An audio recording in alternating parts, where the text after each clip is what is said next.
It's time to take a look at what's happening around Wyoming for Thursday, December 12th. I'm Wendy Corr, bringing you headlines from the Cowboy State Daily newsroom, brought to you by the Cowboy State Daily Morning Show with Jake. From 6 a.m. to 10 a.m. Monday through Friday, Cowboy State Daily's Jake Nichols takes you deeper into the stories that matter and keeps up with the news, weather, and sports in your part of Wyoming. Just tune into cowboystatedaily.com and join the conversation. Albertsons on Wednesday announced that it's terminating a $25 billion merger with Kroger and plans to file suit seeking billions in compensation.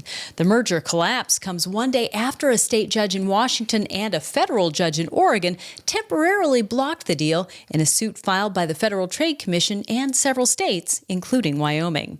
Cowboy State Daily's Renee Jean reports that both companies threw accusations at each other Wednesday after the deal's failure. Albertsons says Kroger was self-serving and willfully insufficient in trying to secure the merger. Kroger is saying that they were not, that it's Albertsons' fault and that they interfered with the merger process. Albertsons has actually filed suit against Kroger seeking billions in compensation for lost time, loss of share value, multiple millions spent. It's ugly. At stake between the companies is a $600 million termination fee, which Albertsons said is due immediately, but that Kroger says Albertsons is certainly not entitled to. The University of Wyoming is cautiously eyeing the future of its athletics department under a quickly changing college sports landscape.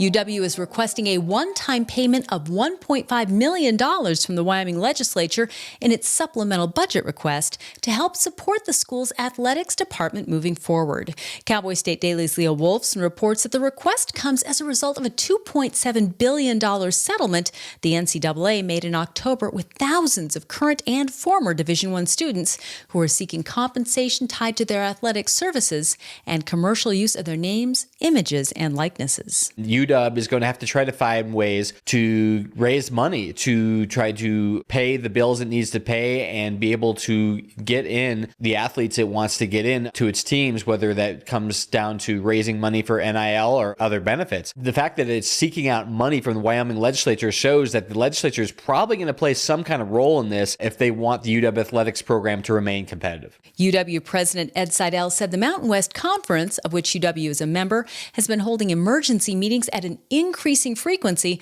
to deal with the dramatically changing athletics landscape. A top bear biologist, along with a coalition of environmental organizations, filed a petition Wednesday with the U.S. Fish and Wildlife Service to completely revamp the agency's grizzly management policy throughout Wyoming, Montana, and Idaho. Wildlife biologist Chris Servine told Outdoors reporter Mark Hines that the current management policy is flawed and has left the lower 48 with relatively isolated island populations of grizzlies. He's actually the one who drew up the plan, the 1993 plan, which has kind of guided grizzly bear management since. And he said, you know what, that plan is flawed. We've got the greater Yellowstone ecosystem grizzlies here, and then up here we've got the Northern Continental Divide grizzlies. From his point of view and a point of view of a lot of people, there should be continual interconnected grizzly bear habitat running all the way from Canada all the way down to the southern end of Yellowstone Park. Although Servine now opposes the idea of delisting grizzlies, there are many who favor the concept, including Wyoming's congressional delegation. They argued that the grizzly population has grown well past the numbers needed for recovery and that conflicts with humans will only increase as the bears keep pushing out of core habitat and into settled areas. A jury took 2 hours to convict a 44-year-old Casper man who blurted out, "I killed somebody," in a prior court hearing of second-degree murder Wednesday. James Mavigliano was found guilty of beating and strangling a man at a local motel. Cowboy State Daily's Dale Killingbeck was in court for the verdict. A 7-man and 5-woman jury in Natrona County District Court today spent 2 hours deliberating and came back with a second-degree murder verdict. He took the verdict standing up and appeared very calm as the clerk read the verdict in court. I was able to speak to the victim's brother, and he said that he believed that justice was served. Second-degree murder carries a potential 20 years to life in prison, while the possession of a controlled substance charge carries a penalty of up to 12 months in jail and a $1,000 fine. A Wyoming Bitcoin company will receive $4.1 million in the fallout of its 20-month lawsuit against a Chinese-owned cryptocurrency mine that was ordered shut down and sold in May. Cowboy State Daily's Leo Wolfson reports that a conglomerate of Chinese cryptocurrency companies in October had forced out Bison Bitcoin from participating in the crypto blockchain mine that was set up just over a mile away from F.E. Warren Air Force Base and across the street from a Microsoft facility in Cheyenne. At the end of the day, this kind of transcends those topics beyond cryptocurrency and really shows that the American government is going to be looking at facilities like the one that popped up in Cheyenne very closely in the future. At the same time, a lot of these American companies are going to be probably trying to find workarounds to be able to kind of still work with the international people that they want to, while also simultaneously not putting American security at risk. Sean Murphy, a representative of Bison Blockchain, said the settlement reaches beyond the cryptocurrency industry and speaks to the high-tension economic and national security relationship between America and China on topics of rare earth minerals, tariffs, and spying. And now let's take a look at today's weather with Cowboy State Daily meteorologist Don Day. It'll be a touch warmer across the state today, maybe a little less windy. We'll still have some windy areas, but today will be an improvement over Wednesday, where we saw the snow finally end in the northeast corner and temperatures beginning to rebound as Arctic air will be just to our east, but staying to the east for the next few days. The next little wrinkle will be a small weather system coming off the Pacific, moving across the western and southern parts of Wyoming as we get into late Thursday night and Friday. It's not much of a system, but it will produce some snow showers in Wyoming's western mountains and valleys, a few snow showers in Wyoming's southern mountains, and maybe a few along the I-80 corridor. We'll have a bit of a break in the weather Saturday, and then as we get into Sunday and Monday, that's when the next Pacific front will pay a visit. We'll have more on that tomorrow. You can get Don's full forecast on the Cowboy State Daily website. I'll be back in just 15 seconds with more news. Open enrollment is here. Discover a range of low-cost plans from Blue Cross Blue Shield of Wyoming. Shop now to find the best option for you. Online, in town, in touch. We're right around the corner. Blue Cross Blue Shield of Wyoming. What's your plan? There are concerns that the historical value of one of Cody's iconic restaurants might be worth less than the value of the land it's occupied for nearly a century. Cassie's Supper Club, most recently Cassie's Steakhouse, has been a Cody staple for nearly a century. It's now closed after a recent change in ownership, and Cowboy State Daily's Andrew Rossi reports that after the recent demolition of other historic structures in the community, some are concerned about the restaurant's future. Historic structures occupy prime real estate in a lot of places, not just in the United States, but around the world. Cassie's sits along Yellowstone Avenue, which is US Highway 14, which is the primary corridor, the east entrance of Yellowstone National Park. So a future owner of this historic restaurant might decide that the real estate is more valuable than the historic value. And the thing in Cody is there is no protection for historic structures. All you need is permission to demolish the structure. The restaurant was named after its owner, Cassie Waters, a colorful character who opened several businesses in Cody.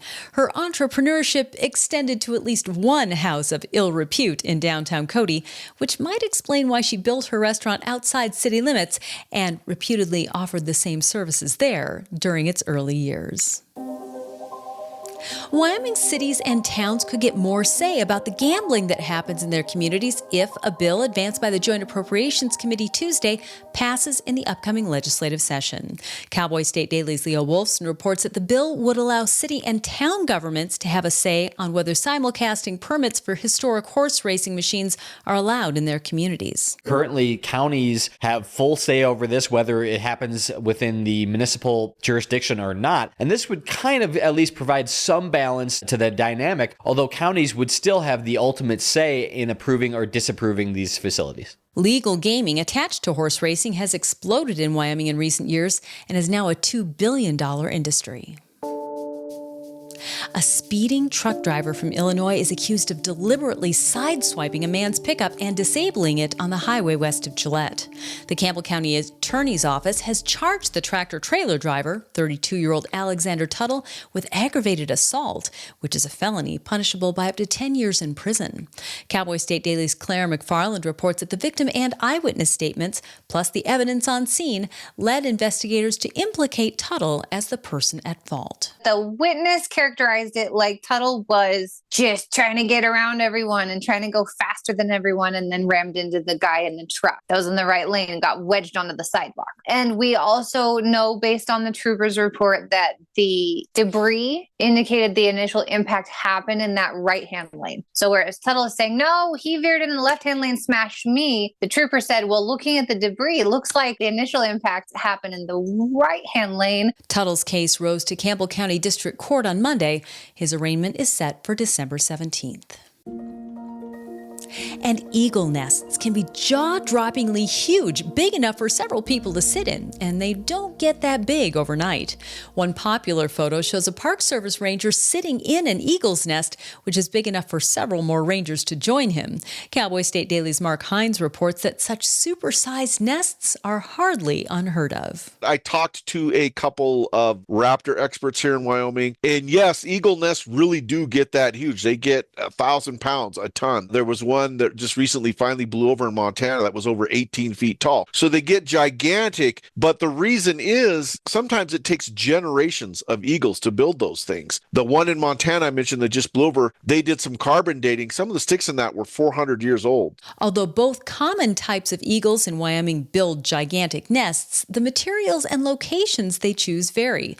Golden eagles are more likely to build nests in places such as cliff faces, while bald eagles prefer to nest in trees. Golden eagles frequently use sagebrush, while bald eagles typically use stick or pine boughs and sometimes even deer antlers.